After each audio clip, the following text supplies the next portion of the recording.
እስቲ ስለ አማራ ህዝብ ትግላውን ስላለበት ቁመና በአጠቃላይ ስለፋኖ ምን ላይ ነው ያለው ብለው ያምናሉ? ውስጥ ያሉትን ችግሮች፣ ጥንካሬዎች፣ ድክመቶች ብዙ ነገሮችን ፈትሸው እዚህ ደረጃ ላይ ነው ትግሉ ያለው በየፋኖ እንቅስቃሴ በዚህ መልኩ ይገለጻል ብለው በርሶ ሊገልጹት የሚችሉት እንዴት ነው? የፋኖ ትግል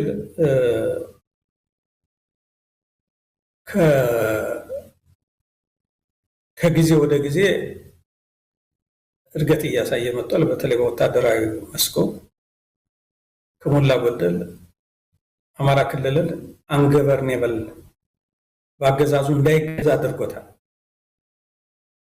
ይሄ አንድ ትልቅ ውጤት ነው ማለት ነው።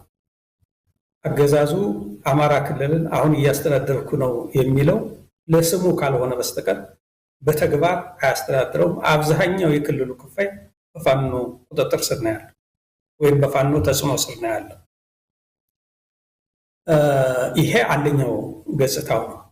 በሁለተኛ ደረጃ ቀደም ብሎ ተበታትኖ የነበረው የፋኖ እንቅስቃሴ ከጊዜ ወደ ጊዜ እየተሰባሰበ እንግዲህ ከግራ ስሩት ከታች የተነሳ በመሆኑ እየተሰባሰበ የሄደበት ሁኔታ አለ። አሁን 4፣ 5፣ 6 እንደዚህ አይነት እየሆነ ወደዛ ደረጃ የመጣበት ሁኔታ አለ። ይሄ አንዱ ጥንካሬው ነው ማለት ነው። እየተሰባሰበ መምጣቱ፣ የተሻለ አቅም እየፈጠረ መምጣቱ። ነገር ግን መሳይ እንግዲህ ፖለቲካ ጠራ ሀሳብ ላይ የሚካሄድ የቡድን ጨዋታ ነው። በጠራ ሀሳብ ላይ የሚጫወት የቡድን ጨዋታ ነው ስንል በአማራ ህዝብ ኮዝ የተሰባሰበው የፋኖ ኃይል አሁን በሚያደርገው እንቅስቃሴና ወደፊት በሚደርሰው ለአማራ ህዝብ የያዘውን ዓላማውን ለአማራ ህዝብ ብቻ ሳይሆን የኢትዮጵያ ህዝብም ከፋኖ የሚጠብቀው ነገር አለ። ለዛም የያዘውን ዓላማውን በአግባቡ አድርጎ በተደራጀ መንገድ ማቅረብ አለበት። ማቅረብ ብቻ ሳይሆን መጀመሪያ በውስጡ በያዘው ሀሳብ ላይ አንድ አይነት የአመለካከት አንድነት መፈጠር አለበት። ከዛ ላይ ተመስርቶ ጠንካራ አንድ ወጥ የሆነ ድርጅት እየፈጠሩ መሄድ ያስፈልጋል። ይህ አንድ ወጥ ድርጅት መፍጠር አለበት ስል ኦሎፍ የሰደን ዝም ብሎ አንድ ጊዜ ይፈጠራል ብዬ አላስብም።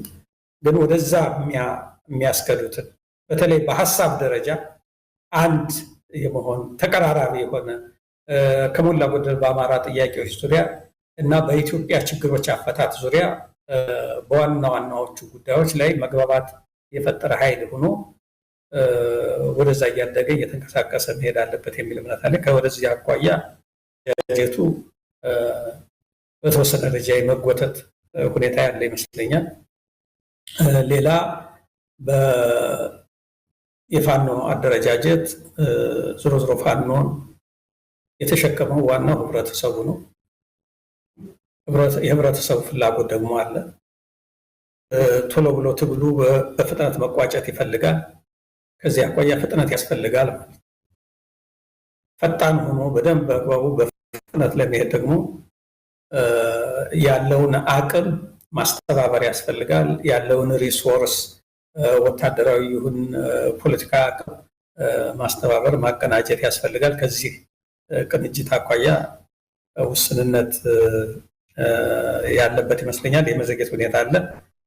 ወደፊት ይህን እያስተካከሉ መሄድ ከቻሉ አንድ ፋኖ አሁን በኢትዮጵያ ውስጥ አንድ ጠንካራ ኃይል፣ አንድ ተገማች ኃይል እየመጣ ነው ማለት ነው። ፋኖ በኢትዮጵያ ብቻ ሳይሆን በምስራቅ አፍሪካም ተጽዕኖ ማሳረፍ የሚችል ኃይል ሆኖ የመውጣት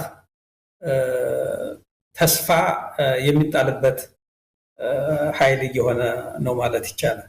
እንግዲህ የፋኖን ወቅታዊ ሁኔታ ቀደም ሲል ሳነሳ እንግዲህ ያለንበትን ሁኔታ በደንብ መረዳት አለብን። የፋኖ ትግል ከማንም በላይ ጠላቱ ራሱ አደረጃጀቱ በመከፋፈሉ አንድነትን አለማምጣቱ እንጂ ያገዛዙ ጥንካሬ አይደለም። ፋኖች አንድ ቢሆኑ ይሄ ሁሉ ጊዜም ሊፈጅም አይችልም ነበር። አሁንም ገና ነው። አሁንም ሌሎች የልዩነቶች አጀንዳዎች ናቸው እየመጡ የፋኖን አንድነት እያራቁት ያሉት።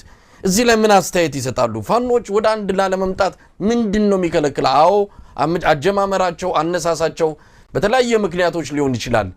ግን የወሰደውን ያህል ጊዜ ወስዶ ተነጋግረው ቁጭ ብለው ወደ አንድነቱ የሚያመጣው መንገድ ቢጀምሩ ቢያንስ መንገዱን እንኳን ቢያሳዩ ሰው በተስፋ ይጠብቃቸዋል። አሁን የምናየው ልዩነታቸው ጎልቶ መውጣቱን ነው። አንዳንዶቹን ስናይ ከአገዛዙ ይልቅ የገዛ የፋኖ ወዳጆቻቸው ጓደኞቻቸውን ጠላት አድርገው ቀን ከሌሊት ስለነሱ መጥፎ ነገር ሲያነሱ ነው የሚውሉት። አንዳንዴ ያሳዝናል። ይሄን ነገር እንደው ሲታዘቡት ምን ማለት ይቻላል? ምንድነው የፋኖ እንቅስቃሴ የአማራ ህዝብ ብሶት የወለደው በስሜት የተፈጠረ ህዝባዊ ማዕበል ነው ማለት ይቻላል። በስሜት የተፈጠረ አሁን ይሄ የስሜት እንቅስቃሴ ትግሉን ለመጀመር ለማቀጣጠል ብዙ አግዞ ሊሆን ይችላል። ቀስ በቀስ መስከን አለበት። በሐሳብ ላይ የተመሰረተ ፖለቲካ የሚያራምድ ወይም በሐሳብ ላይ በመርህ ላይ የተመሰረተ የተደራጀ ፖለቲካዊ አመራር የሚያገኝበት ሁኔታ መፈጠር መቻል አለበት። ይሄ ከጊዜ ወደ ጊዜ እድገት እያሳየ ቢመጣም መሆን በሚገባው ደረጃ አድጓል ወይም ደግሞ ህብረተሰቡ በሚፈልገው ፍጥነት እያደገ ነው ማለት አይቻልም። የተለያዩ ምክንያቶች ሊኖራቸው ይችላሉ። ከሁሉም በላይ ይመስለኝ የተጨባጭ ሁኔታው የነባራዊ ሁኔታው ዝም ብለን በሩቅ ሆነን እንደምናስበው አይደለም። ከየአካባቢው ሆ ብሎ የወጣ ያንን እያሰባሰቡ ወደ አንድ ማምጣት ራሱ የሚጠይቀው ጊዜ አለ። አንድ ከባድ ፈተና ነው ማለት ነው። ሁለተኛው ፈተና ደግሞ ይሄ ጉዳይ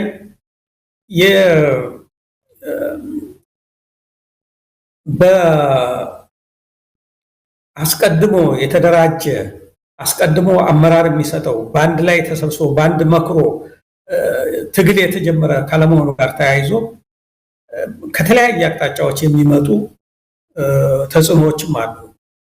ከአገዛዙ የሚመጣው ተጽዕኖ ቀላል አይደለም። ተገናኝተው እንኳን ለመመካከል ለመወያየት በሚያስችል ሁኔታ ተጽዕኖ ከባድ ነው። እንደዚሁ ደግሞ በአማራው ምሁራን በሊቃኑ በኩል የሚሰጠው ድጋፍም ይህንን ግምት ያስገባ ከመሆን አኳያ ውስንነት ያለ ይመስለኛል። ዞሮ ማለት የሚቻለው አሁን ፋኖቹ የፋኖ አመራሮች ካለፉት ወደ 2 ዓመት ሊጠጋ ነው። ካለፉት 2 ዓመታት የትግል እንቅስቃሴያቸው ብዙ የተማሩ ይመስለኛል። ብዙ የተማሩ ስለሆነ ከዚህ ትምህርታቸው ተነስተው ከልምዳቸው ተነስተው ይሄ አንድ ጠንካራ ድርጅት አለመፍጠር